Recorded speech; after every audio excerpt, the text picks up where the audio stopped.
세례라는 그 예식 자체는 일평생에 한 번 받기 때문에 시간이 흐른 분들에게는 별 의미 없이 지나칠 수가 있습니다.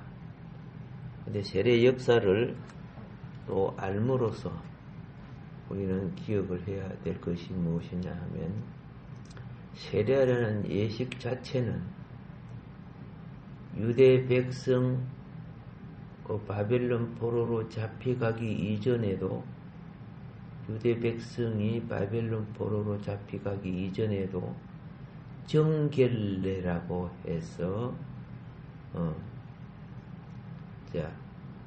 부정하거나 이방 나라에 다니다가 온 사람들, 이들은 정결례를 해야 돼요. 그래서 사도 바울 같은 경우에는 정결례를 할 때요, 몸도 씻지만 머리까지 빡빡 깎아지요. 성경에 그런 게 기록되어 있습니다. 이방의 문화라든가 어떤 영향, 오늘까지 보면은 또 일종의 균을 묻어오는 그런 것까지도 오늘날 우리 눈으로 보면은 옷을 다 갈아입고 몸을 씻고 이렇게 하는 것이 참 깨끗게 하는 그런 거는 참 좋지요. 그리고 유대교 입교할 때도 정결례를 예식을 통해서 유대교로 입교합니다. 그래서 이 바벨론 포로 귀환 후에는 주로 어느 교파가 이것을 참 중요시했느냐 하면은 에세네파죠. 에세네파. 그래서 어떤 사람들은 세례 요한이 제사장 아들이지만 에세네파에 속한다, 뭐 이런 식으로. 예수님도 에세네파에 속한다. 같이 하나님을 믿어도 여러분 장로교파에 속한다, 뭐 이런 거 같다는 말이에요. 이렇게도 주장을 합니다. 학자분들의 주장이니까 참고할 수 있지요. 자, 그런데 세례자 요한은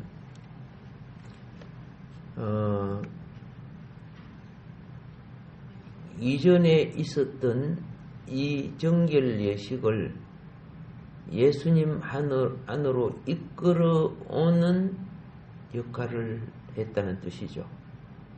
확장시켰다는 거죠. 확장시켰는데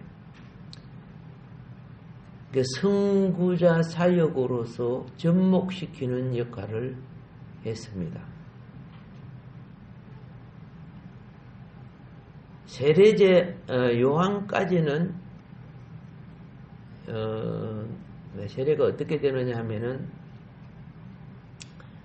구약 율법을 기준으로 해가지고 율법을 그르친 삶을 회개하는 거예요. 그리고 아도나이 여호와 이름으로 세례가 되어지는 거예요. 세례 요한까지가. 그런데 예수님을 거치고 난 뒤에 교회 안에서의 세례는 달라졌죠. 예수님이 세례를 가르쳐줘요. 성부와 성자와 성령의 이름으로 세례를 주고, 그렇죠? 그래서 신약 세례의 경신을, 그죠? 새롭게 경신하신 분은 예수님이에요. 신약 세례. 구약에 내려온 세례 의식, 정결 의식을 신약에 와서 새롭게 경신하신 분이 누구시다? 그죠? 예수님이시죠. 예. 의식을 예수님께 접목시킨 분은 세례 요한이고, 그래서 오늘날 우리는 성부, 성자, 성령, 그렇죠. 삼위일체 하나님 이름으로 세례를 받게 됩니다. 어쨌든 접목시켰던 세례 요한의 사역은 매우 귀중한 사역입니다. 그래서 영어 성경 NRSV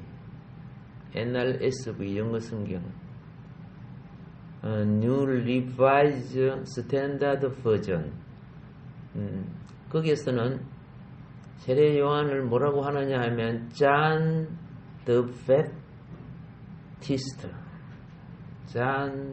Baptist 이렇게 불러요.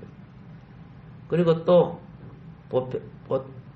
우리 험정역 영어 성경 이런 데서는요 John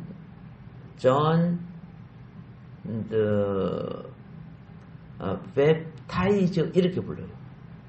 기록을 그렇게 해놨더라고요. 어쨌든 세례의 기운을 우리에게 접목시킨 자가 누구냐? 세례 요한이다. 그러니까 요한이라고 안 부르고 세례자 요한이라 성경이 그렇게 말하고 있습니다. 그분이 창작한 것은 아닙니다. 그런데 세례가 그리스도교 가운데 전례되는 사닥다리 역할을 한 것은 분명한 거 아닙니까? 이걸 기억해 주시고, 그러나 예수님을 통해서 오늘 온전하게 경신된 겁니다. 삼위일체 이름으로 주는 것은 시간이 갈수록 유대교적인 의식이 점점 폐하여지게 됩니다. 복음이 증거될수록 그리스도 안에 있는 교회를 통하여 제시즘의 원리가 세계 만방으로 퍼져나가는데, 유대인들은 하나님의 법을 알고 있기 때문에 하나님의 법을 기준으로 해가지고 잘못을 고백해요.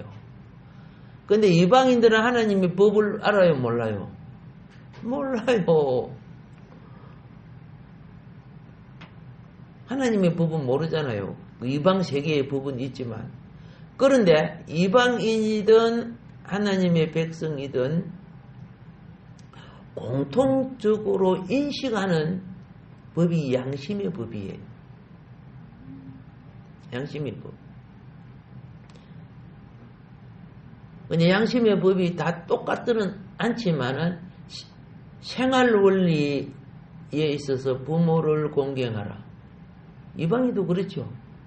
살인하지 말라, 간음하지 말라, 도둑질하지 말라, 거짓말하지 말라, 이런 것들이 이방인도 똑같아요. 뭐 불교는 부모를 욕하라 그렇게 돼 있어요? 아니잖아요. 유교도 그렇죠. 그러니까 그거는 다 공통적인 거야. 그러니까 자연 종교는 기본 인간이라는 인격을 가진 기본 양심을 바탕으로 해. 근데 신에 대한 부분은 영이 죽었기 때문에 잘 몰라. 그러니까 1계명에서 4계명은 잘 몰라요. 누구 신인지 참신인지를 어떻게 알아요? 그래서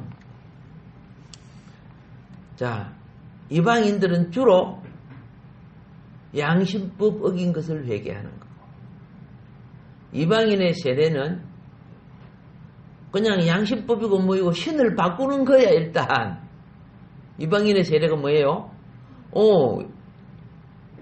내가 알라를 믿다가 이제 그리스도를 믿겠습니다.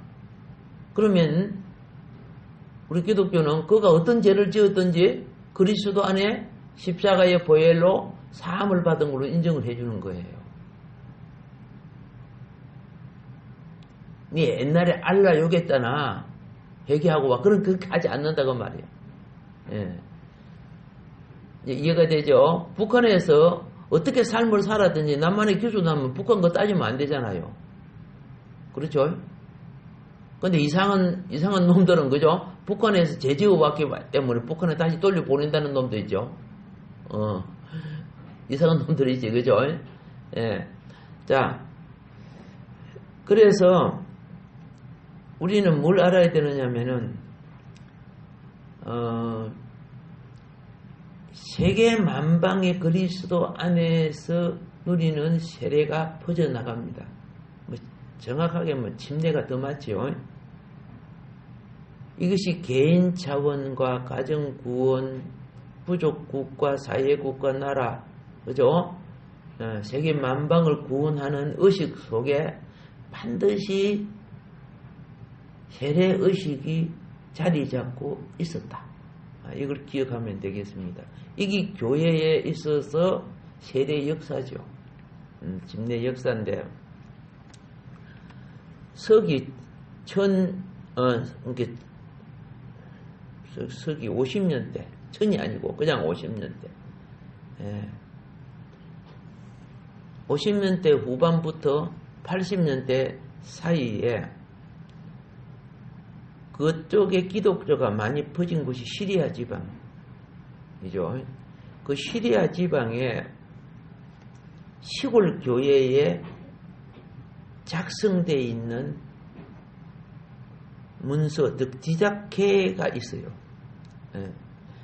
교리적인 문사를 보통 디다케라고 하는 거예요. 교회 의식 문서. 유대인들에게 디다케는 율법 교리를 말하는 거고. 그런데 이 디다케의 세례에 관한 규정이 있어요. 서기 50년대라고 하면은, 예? 사도들이 아직 살아있을 때란 말이야. 서기 50년대면. 그게 복음이 퍼져나갔다는 거죠. 시리아 지방으로. 그런데 그게 뭐라고 되어 있느냐 하면은, 침례는 원래 흐르는 물에 몸을 완전히 담가서 하는 의식이다. 이렇게 이제 기록되어 있어요.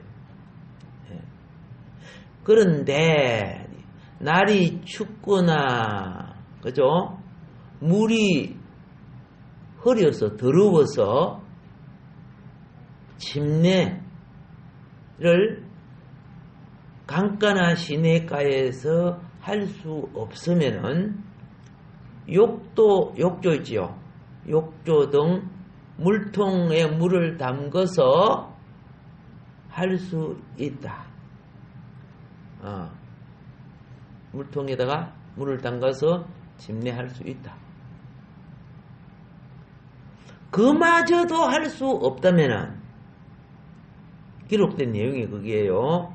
성부와 성자와 성령의 이름으로 이마에 물을 3번 부어라. 이렇게 돼 있어요. 그럼 어느 것이 가장 하기 쉬워? 3번째가 가장 하기 쉽지. 오늘 여러분들 침례 받읍시다 하고 한강으로 데리고 가기가 어디로 데리고 가기가 힘들잖아 지금. 그러니까 그렇다고 여기에 물통이 있는 것도 아니잖아. 거기 서기 50년경에 50년경에서부터 80년경에 디다케에 기록되어 있는 내용입니다. 자, 그러니까 정식적으로 하는 거는 뭐예요? 강이나 시내가에 가서 그렇죠? 몸을 담그는 것이 정식이죠. 그 외의 거는 다 몽땅 약식에 속한 거예요. 중요한 것은 마음의 할례인, 그게 원래 중요한 거죠. 뭐 강에 가서 침례 받아도 또 나와서, 그죠? 또 나쁜 짓이나 하고 그 세례가 무슨 필요가 있겠어요? 세상 따라 살면은. 그래서 여러분 그 침례 교단이 있죠. 미국은 장로 교단보다 침례 교단이 훨씬 큽니다. 알겠죠? 예, 미국은 침례 교단이 이만하면 장로 교단은 요만해요. 근데 미국 침례회에서도요, 강이나 시내가에서 침례를 주는 경우는 극히 드물어요. 많지 않아요. 예. 대부분 예배당 안에 침례조라고 해가지고, 예? 옛날에 보면 목욕탕 같은 게 있어요. 쇠로 된 목욕탕이 있었습니다. 그 같은 것이요, 있어요. 저도 가봤어요. 침례교 교회 들어가가지고, 보니까 내가 서 있는 요 강대상 있죠? 요 발 밑에 거기 있고, 거기에 판자가 깔려 있어요. 예. 그래서 이제 침례 받을 때는 그거 채우고, 거기다가 물 채워놓고, 여기 들어갔다 나오게끔 그렇게 되어 있어요. 자, 그렇게 되어 있고, 조금 큰 교회는, 예? 이제, 옥상에다가 침례탕을 만들어 놔요. 그리고 별도에다가 또 더 큰 교회는 별도 침례만 받는 침례실이 또 따로 있어요. 그건 큰 교회는 그렇게 되어 있죠. 근데 작은 교회들은, 우리 공간이 없으니까 그냥 강대상 밑에다가 만들어 놔. 자, 그러니까 강의나 시내가에 받지 않는 것은 모두 다 약식이죠. 이게 침례교마저도 약식을 한다 그 말이죠. 지금 말씀드리는 거는. 자, 사회적인 관점과 제도 그리고 사회적 문명권이요. 퍼져나갈 때 교회, 예수를 믿는 분들은 꼭 따라다니는 것이, 그렇죠? 의식이 뭐예요? 세례의식, 침례의식입니다.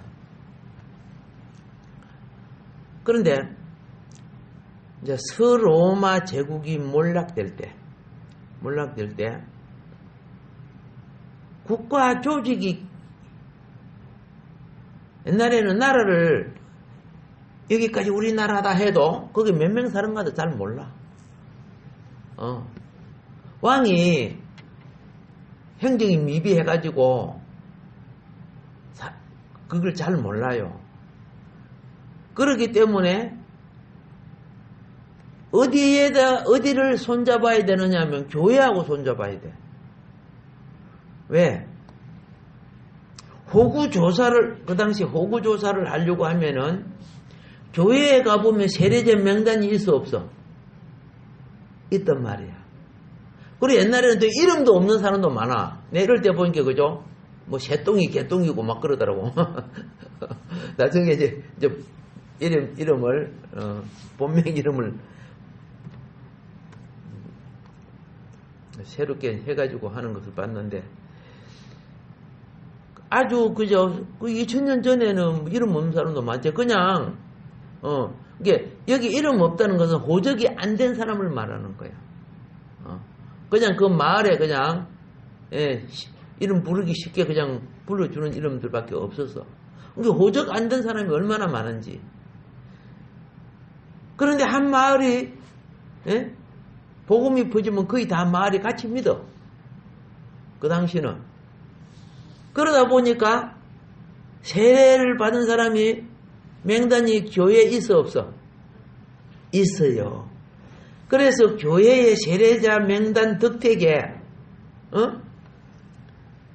정부에서 인구가 이렇게 있었구나 하는 것을 아는 거야. 정부가 그 명단을 가지고 어떻게 해요? 자기네 백성의 인구수를 점검할 정도로. 그 당시 그랬어요. 그러면은 교회에서 세례자 명단을 갖고 있다는 것은 뭐냐? 그 당시 하나님의 백성들의 영혼을 잘 챙기고 있었다는 뜻이에요. 예. 나라에서도 갖추지도 못한 것들을 어떻게 해요? 교회가 있는 곳엔 그 마을에 사람의 명단을 다 가지고 있었어.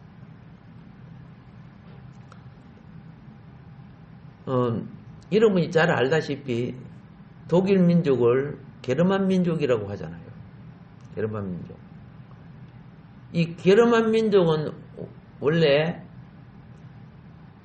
발트해, 그건 나중에 지도로 보면 설명이 되는데, 발트해 연안에서 수렵, 목축, 농경 이런 생활을 하며 살아온 민족이에요. 근데 인구가 점점 이렇게 늘어납니다. 늘어나서 로마 제국의 영토로 이주를 하는데 게르만 민족 중에 군인이 되는 사람들이 많아요. 예, 물론 농사도 짓고 그렇지만은, 그래서 이 4세기 말경에 아시아의 훈족들이 이 발트 연안으로 막 밀려 들어오니까 이 흑해 연안이죠. 흑해 연안에 이 게르만 민족이 밀려 나가는 거예요. 저 밑에 이탈리아 저쪽으로, 여러분 아시잖아요. 로마. 예. 그러니까 이때 밀려 나오는 것을, 이 시기를 게르만 민족의 대이동이라고 합니다. 예. 그래서 이 이동하는 시기를 약 200년이라는 기간으로 잡고 있어요. 예. 그래서 이렇게 밀려나면서 이렇게 막 게르만 민족이 이렇게 퍼지죠. 퍼지면서 여러 작은 왕국을 세워요. 여러 가지 막 민족. 게르만 민족이 어떻게 생육 번식이 잘 됐는가 봐, 그죠? 그래서 이 게르만 민족이 세운 많은 왕국 중에 갈리아 지방의 가장 큰 왕국이 프랑크 왕국이에요. 프랑크 왕국. 예.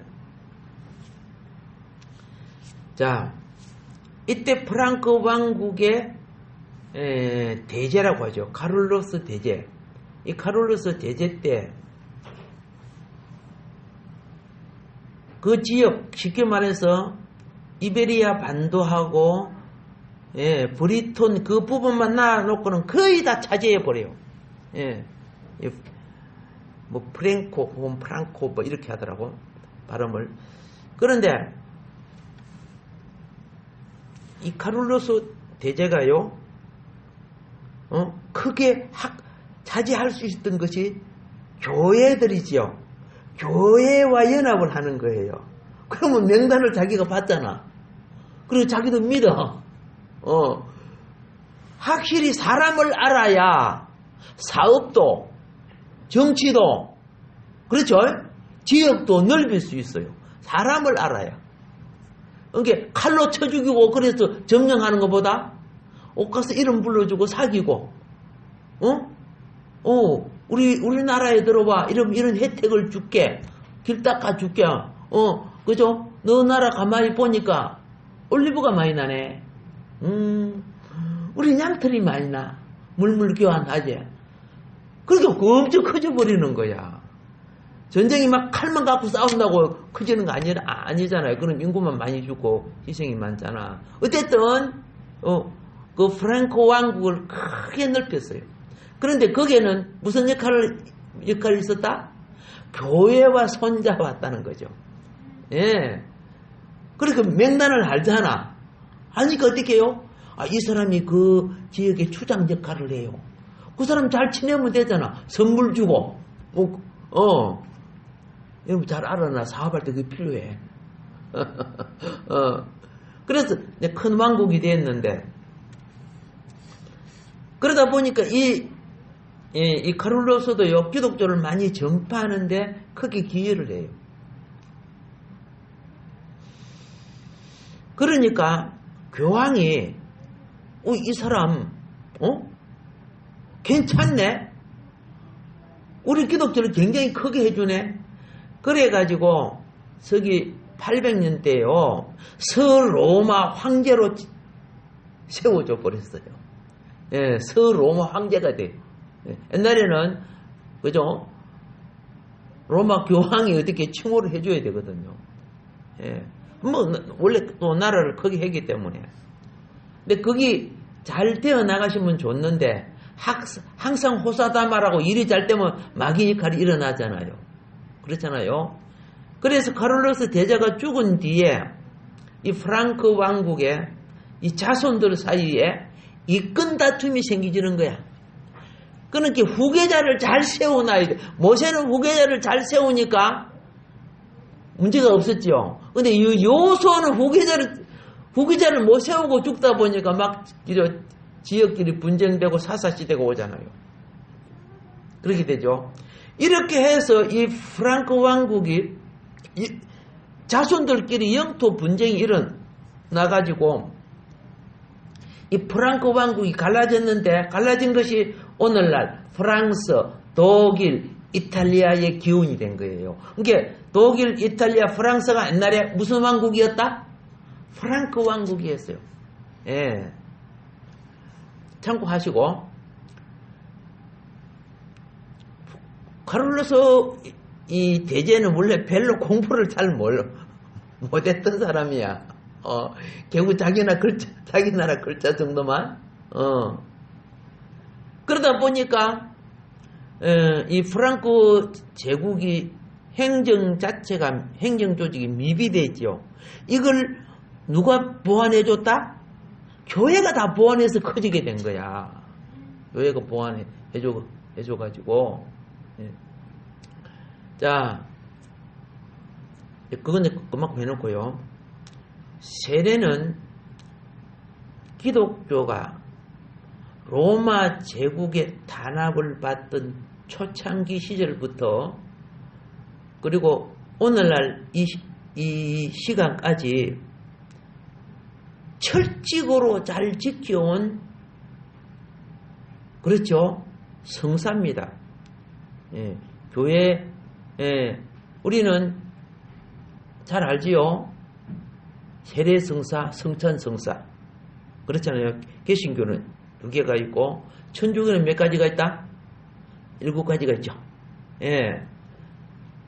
그런데, 이제 이거 여러분 잘 아셔야 돼요. 세례받은 이들은 천국 입교자 명단에 들어갔다고 그렇게 보는 거예요. 세례를 받은 자들은 받기 전에는 예비신자고, 예비신자. 그렇죠? 받으면은 이제는 등록신자. 원래 지금도 그래요. 여기에 1000명의 교인이 있어도 세례가, 그렇죠, 된 자만이 되고 등록된 자가 등록신자가 되는 거야. 10명만 교인은 1000명인데, 그죠? 세례받고 등록된 사람은 10명이 되는 거야. 그 나머지는 예비신자가 되는 거예요. 예. 그래서 이 사제들은 이제 이 생명록 있죠. 그 등록된 성도들 있죠. 그 이름을 놓고 매일 예배 때 이 사람들의 이름을 불러줘요. 이름을 불러주면은 우리의 기도가 하나님께 연락되죠. 그 이름을 불러주면 천국의 생명책에 여러분 LED 전간판에 불이 들어오면 불이 쩌락 들어오지. 그리고 또 나갔다가 또 들어오고 이런 식으로 되죠. 그러니까 그때 사고방식이 뭐냐면 이제 이 하나님의 백성들의 이름을 불러주면 천국의 생명책에 그들의 이름이 다시 확인된다는 거죠. 빛을 낸다는 거죠. 비석 만드는 거 보면요. 저희 이제 그 친척들 중에는 석수장애가 있어, 석수장애. 그 큰 돌도, 어이구, 깨내는 거 보면 신기해요.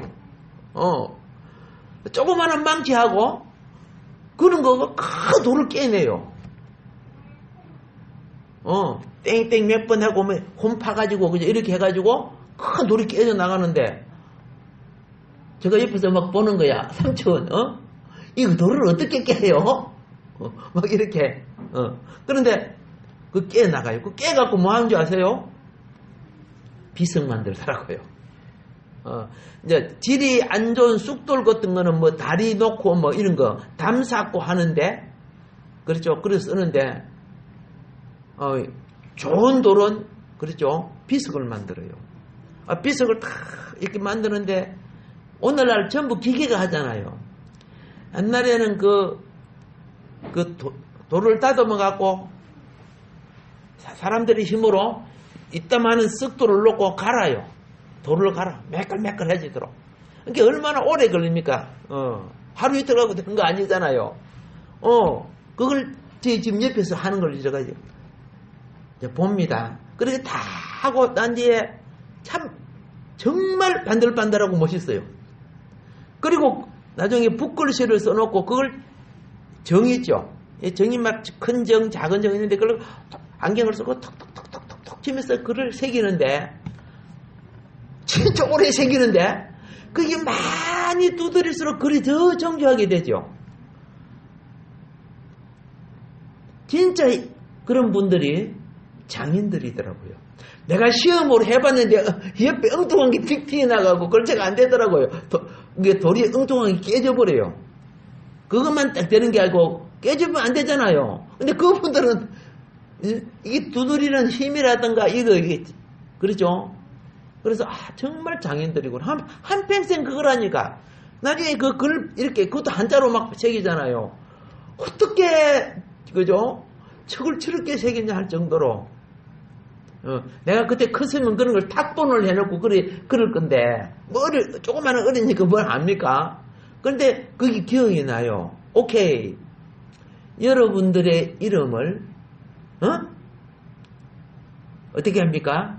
매일 부를수록 알겠습니까? 천국의 그 이름은 윤곽이 뚜렷하고 더해진다고 그 당시 사제들은 생각한 거예요. 그리고 또 그런 세례 받은 사람들의 생명록에 이름이 들어갔지만은 두 번째가 뭐냐면은 여러분들이 가족들을 전도가 안 됐잖아요. 그것도 명단에 내잖아요. 세례는 안 받았지만은 왜 냅니까? 구원의 길로 이끌기 위한 거라. 예.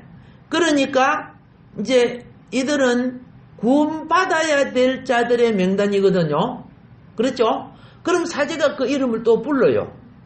부르면 그들은 어떻게 해요? 생활 속에서 전도자를 만나거나 꿈에서 주님이 나타나가 어떻든 이름을 불러주는 곳에는 그렇죠.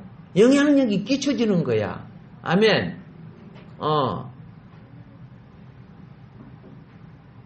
그래서 이들이 돌아올 때 이제 세례를 받게 되는데 벌써 시간이 갔네. 자, 받게 되는데 이제 이해가 됐죠? 오늘날도 제가 새벽기도 와서 여러분들의 이름을 왜 불러줘? 그렇죠. 필요한 거예요. 그래서 교회가 커지면 목회자가 다 못 불러주잖아. 그러니까 대신 구역장들이 불러줘야 돼. 구역장 불러주는 거 안 불러주는 건 모르겠는데 우리는 교회가 적으니까 제가 다 부를 수 있지만 나만 부릅니까? 우리 영님 강무사님 매일 여러분 자녀들 이름까지 다 챙기면서 불러줘. 근데 부모님은 자기 가족들 매일 불러줘요? 대답 안 하네. 꼭 하세요. 아침에 일어나면 가족 이름 불러주고 밤에 잠잘 때 가족 이름 불러주면서 삐딱한 길 잘못된 거 있으면요 부모가 대신 용서를 빌고 도와주기를 구해야 됩니다. 그게 성령의 역사가 그렇죠. 우리의 믿음을 따라 된다는 걸 왜 모릅니까? 아멘. 오늘 세례 부분 여기까지 하도록 하겠습니다.